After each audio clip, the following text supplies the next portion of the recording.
पाकिस्तान का tour Australia ख़त्म हो चुका है और अब जो सबसे इम्पोर्टेंट चीज़ थी वो तो चैम्पियंस ट्रॉफी थी, लेकिन उसके बाद जो इम्पोर्टेंट चीज़ ये थी कि पाकिस्तान का आने वाले टाइम में वाइट बॉल का हेड कोच कौन होगा, क्योंकि चैम्पियंस ट्रॉफी से पहले हमारी कुछ वाइट बॉल क्रिकेट अभी है, सो उसके लिए हेड कोच ज़रूरी था। तो कल मोहसिन नकवी साहब की एक प्रेस कॉन्फ्रेंस हुई काफ़ी स्टेडियम में और उनसे ये सवाल पूछ लिया गया तो उन्होंने बता दिया।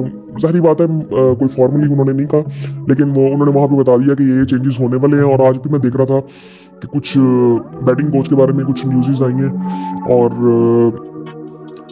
अब जो किया जा रहा है वो आकिब जावेद को हेड कोच बनाया जा रहा है वाइट बॉल का चैम्पियंस ट्रॉफी तक। लेकिन जो आकिब जावेद है वो कोचिंग करना नहीं चाहते वो इस वक्त, वो सिर्फ चाहते हैं कि वो सिलेक्शन कमेटी में रहें और वहाँ पे वो अपना काम करते रहे। वो as a coach Pakistan team के साथ चलना नहीं चाहते थे, लेकिन उनको फिर मोहसिन नकवी साहब ने कहा कि हमने उनसे रिक्वेस्ट की है कि आप चैम्पियंस ट्रॉफी तक चलें, उसके बाद फिर देखेंगे किसको आगे पाकिस्तान का हेड कोच रखना है। तो अब ये जो चीज़ है ना, आई थिंक ये ठीक एक तरह से है, लेकिन यहाँ पे ना अब हमें एक चीज़ हम अच्छी ये कर रहे हैं कि जल्दबाजी नहीं कर रहे, जो कि शायद ऐसे लग रहा है कि पहले कर ली गई थी। और काफ़ी ऐसी चीज़ें हैं कि जो कि अब दोबारा जिनके बारे में बातचीत शुरू हो रही है, जिस तरह वहाब रियाज के बारे में दोबारा बातचीत शुरू हो गई है, यूसुफ के बारे में शुरू हो गई है, और कई क्रिकेटर्स का नाम आ रहा है कि जहाँ पे मोहसिन नकवी साहब ने कहा कि यार मैंने कभी किसी को साइडलाइन बिल्कुल नहीं किया, कि मैंने कभी ये नहीं कहा कि यूसुफ बिल्कुल ही फारिग उसको कर दिया गया है पीसीबी से, वो हमारे साथ काम करते रहेंगे और वो हर क्रिकेटर किसी ना किसी रोल में रहेगा। अब इस चीज़ को मुझे नहीं समझ आती कि मुझे कैसे इस चीज़ को लेना चाहिए कि मतलब करना क्या चाह रहा है पीसीबी, मुझे नहीं समझ आ रही इस वक्त।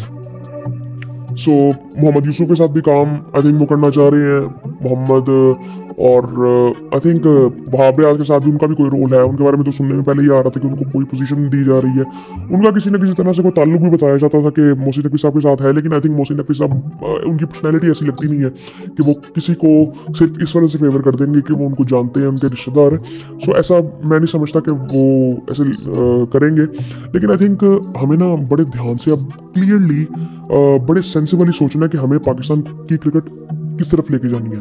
क्योंकि पिछले कुछ टाइम में ना अगर आप देखें तो हमने टेस्ट क्रिकेट भी खेली है, हमने वनडे क्रिकेट भी खेली है और हमने T20 क्रिकेट भी खेली है। सो हमें यहाँ से अंदाज़ा लगाना चाहिए कि असल में हमें क्रिकेट लेके किस तरफ जानी है और उसके लिए रिक्वायरमेंट्स क्या होनी चाहिए, किस तरह के लोग हमें चाहिए, किस तरह के प्लेयर्स हमें चाहिए। जिस तरह अब ये देखें कि पाकिस्तान टीम ऑस्ट्रेलिया में T20 खेली, बिल्कुल वाइट वॉश साइडलाइन बिल्कुल उन्होंने कर दिया, और 3 या T20 अगर और होंगे इसी टीम के साथ तो हम फिर हार जाएंगे ऑस्ट्रेलिया में, बहुत ज़्यादा चांस है। उसकी सबसे बड़ी वजह ये है कि कंडीशंस मुख्तलिफ है और उसको पिक करने के लिए हमें टाइम चाहिए, और T20 क्रिकेट में टाइम नहीं होता अब। सो इसलिए ये वाले मसले हमारे साथ हैं। और लेकिन ये जो सेम प्लेयर्स ऑस्ट्रेलिया में खेल रहे थे, आप इनको एशियन कंडीशंस में लाए, इवन इंग्लैंड में भी आई थिंक इतना कोई ज़्यादा मसला शायद ना हो, लेकिन वहाँ पे भी थोड़ा बहुत होगा। लेकिन अगर आप इनको एशियन कंडीशंस में ले आते तो ये सारे प्लेयर्स बेहतरीन है। उस्मान को कोई मसला नहीं होगा, साहिबजादा फरहान को भी कोई मसला आई थिंक नहीं होगा। वो तीनों मैचों में जिस तरह से वो आउट हुआ, आई थिंक वो लग रहा था कि वो उस कंडीशंस में बिल्कुल वो सेटल हो ही नहीं सकता। वो ऐसे लग रहा था कि उसने कभी प्रैक्टिस ही नहीं की। जिस तरह से वो पुल शॉट खेल रहा था, वैसे लग रहा था कि उसने कभी प्रैक्टिस ही नहीं की पुल शॉट की। सो आई थिंक ये सारी चीज़ें आई थिंक देखने वाली है। कोचेस बड़े इंपॉर्टेंट होते हैं, और मुझे बेसिकली अब ये भी लग रहा है कि यार जेसन गिलिस्पी भी अपने आप को ज़रा खींच रहे हैं। वो इस वक्त ठहर तो गए हैं टीम के साथ रेड बॉल में, लेकिन आई थिंक वो अपने आप को खींच रहे हैं। मुझे लगता है कि आने वाले टाइम में वो भी छोड़ देंगे पाकिस्तान टीम की कोचिंग, और वो फिर हमें पाकिस्तानी कोचेस की तरफ ही आना पड़ेगा, और उसमें अब बड़े सेंसिबली सोचना है। और मुझे ये भी लगता है कि शायद आकिब जावेद को ऐसे ही काम करना चाहिए जिस तरह उनका अब रोल है, कि टीम के साथ बिल्कुल नहीं, सिलेक्शन कमेटी में उनका कोई ना कोई रोल होना चाहिए, और वो देखें कि लोगों को लेके आ सकते हैं। उसकी सबसे बड़ी वजह भला क्या है, क्योंकि मैं जिस तरह की उनकी पर्सनैलिटी है ना, मैं ये नहीं चाहता कि वो इस रोल में ऐसे है कि जहाँ पे आई थिंक बिल्कुल ही चीज़ें ख़राब हो जाए। कि जिस तरह से मुझे जो उनसे इख्तलाफात ये थे कि वो कहीं पर भी कुछ भी बोल पड़ते थे जब वो मीडिया के सामने होते थे, किसी के बारे में कुछ भी बोल पड़ते थे, उनको नहीं पता चलता था कि उनको ये बोलते तो शायद वो ठीक थे, लेकिन शायद उनको बोलना नहीं चाहिए था। ऐसी कई बातें वो पहले कर चुके हैं। अब सिलेक्शन कमेटी में आप मीडिया से दूर हैं, सो आई थिंक वो पीछे कुछ चीज़ें जो करेंगे शायद वो बेहतर वो कर सकते हैं। और उसके अलावा फिर बैटिंग कोच का भी नाम आ रहा है, शाहिद असलम को बैटिंग कोच रख लिया जाए। वो मैंने उनको काफ़ी आई थिंक वो काफ़ी अर्से से पाकिस्तान टीम के साथ तो है, सो किसी ना किसी रोल में रहते हैं। मैं आज एम एस शहजाद को भी देख रहा था, वो भी बात कर रहे थे उनके बारे में कि is a very good coach और उनको ट्राई किया जा सकता है एज अ बैटिंग कोच। और वो थ्रो डाउन आई थिंक करवाते हैं वो, और वो आई थिंक बता रहे थे कि वो बड़ी अच्छी प्रिपरेशन करवाते हैं प्लेयर्स को मैच के लिए। सो आई थिंक अगर ठीक है, मैं असल में इस चीज़ को समझता हूँ कि हमें एक चीज़ ये देखनी है कि हमें सही लोग लेके आने हैं। हमें ये नहीं चाहिए कि हमें ना इस चीज़ के लिए सबसे बेस्ट प्लेयर चाहिए कि जिसके स्टैट्स बड़े बेहतर हों। नहीं, ये ज़रूरी बात बिल्कुल नहीं है कि एक बहुत अच्छा प्लेयर है वो अच्छा कोच भी हो। नहीं, वो एक डिफरेंट तरह की जॉब है। और इसी तरह मैं इस हक में भी नहीं हूँ कि जो बात की जाती थी ना कि क्रिकेटर्स को होना चाहिए PCB की हर पोजीशन पे, नहीं। हर किसी का काम अपना है, वो प्रोफेशनल इदारा है और प्रोफेशनल तरीके से चलना चाहिए, जो कि आई थिंक वो पहले भी नहीं चल रहा था और अब भी नहीं चल रहा। तो वो क्रिकेटर्स की आने की बात होती है तो वो पहले आई थिंक वो इतनी अनप्रोफेशनल चीज़ें वो कर रहे होते हैं जहाँ पे वो होते हैं, तो जब वो मैनेजमेंट में आएंगे तो वो फिर वो चीज़ें साफ नज़र आती हैं और वो एक्सेप्टेबल होनी नहीं चाहिए आजकल के दौर में। क्योंकि आजकल के दौर में आपको चीज़ें कॉम्प्लिकेटेड नहीं करनी, आपको सिंपल चीज़ें करनी है।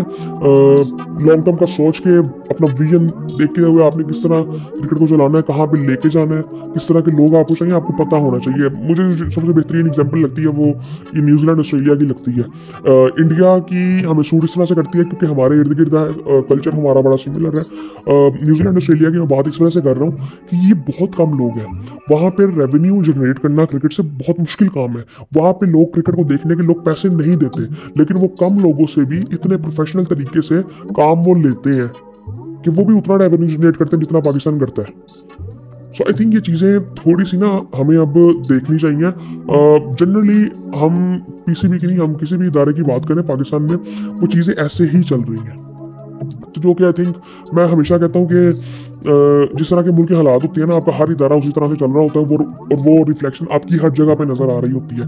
आपके मुल्क के हालात खराब थे तो आपकी टीम के हालात भी खराब हुए थे, स्टेबिलिटी कहीं पे नजर ही नहीं आ रही थी। सो आई थिंक ये चीज़ें होनी चाहिए।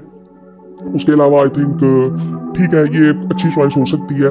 और मैं समझता हूँ कि अब एक चीज़ की हमें ज़रूरत ये है कि आने वाले टाइम में अब इस वक्त ये बात नहीं की जा सकती कि हमने T20 सीरीज खेली और अब हम वहाँ से सारे प्लेयर चेंज कर दें, नहीं कर सकते, क्योंकि ये प्लेयर ये सारे अच्छा खेलेंगे आगे एशियन कंडीशंस में। और आने वाले टाइम में हमारी जो ज़्यादा क्रिकेट है वो एशियन कंडीशंस में ही है, वाइट बॉल की स्पेशली अगर बात करें। सो इसीलिए अब हमें बड़ा सेंसिबली चलना पड़ेगा। अब जिम्बाब्वे का टूर भी शुरू होने वाला है, पाकिस्तान टीम भी वहाँ निकल गई है ऑस्ट्रेलिया से। सो आई थिंक वो भी काफ़ी इंटरेस्टिंग होगा कि मैं वहाँ पे देखना चाहूँगा कि वहाँ पे टीम क्या खेलती है। सलमान आगा बहुत ज़्यादा चांस है कि वो कप्तानी करेंगे, और यहाँ पे उन्होंने एक मैच में कप्तानी भी की और वाइस कैप्टन भी थे, तो वो उन पर वो शायद वो प्रेशर था या कह सकते हैं कि बैड लक थी, वो चीज़ वो नज़र आई थी उनमें। तो आई थिंक वो सारी चीज़ें देखने वाली हैं। बाकी आई थिंक ये एक अच्छी चॉइस है आई थिंक कि आकिब जावेद को टेम्परेरी तौर पर रख लिया गया, लेकिन आने वाले टाइम में हमें लॉन्ग टर्म के लिए सोचना है, और वो सोचना है जो पाकिस्तान क्रिकेट को फ़ायदा हो। सिर्फ ये नहीं कि हम एक दफ़ा वो चीज़ कर दें। यार सिस्टम ना आपको थोड़ी देर ना आपसे टाइम मांगता है कि आप उसको चलने एटलीस्ट दें।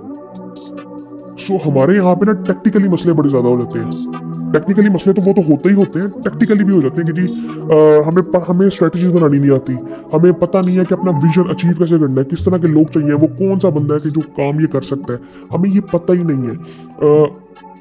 इंसान आपको एक डिफरेंट इंसान नजर आता है कि जब वो किसी सीट में बैठा हो और जब वो किसी सीट में ना हो। ये आम लोगों की मैं बात कर रहा हूँ, हमारे इदारों में जो लोग काम करते हैं। और आई थिंक ये चीज़ें हमें बहुत ज़्यादा कोशिश करनी चाहिए कि इसको ठीक करें, सिर्फ पाकिस्तान क्रिकेट में नहीं, जनरली हर चीज़ में, क्योंकि वही रिफ्लेक्शन आपको हर चीज़ में फिर नज़र आती है। बाकी आई थिंक और काफ़ी ऐसी चीज़ें, चैंपियंस ट्रॉफी में कुछ बातें हुई हैं, प्रेस कॉन्फ्रेंस हुई, इस पर फिर बात करेंगे किसी और वीडियो में। लेकिन आई थिंक ये एक अच्छी चीज़ है कि एटलीस्ट डिसाइड कर लिया गया इस बारे में, और बाकी फिर आपसे बाद में बात होती है।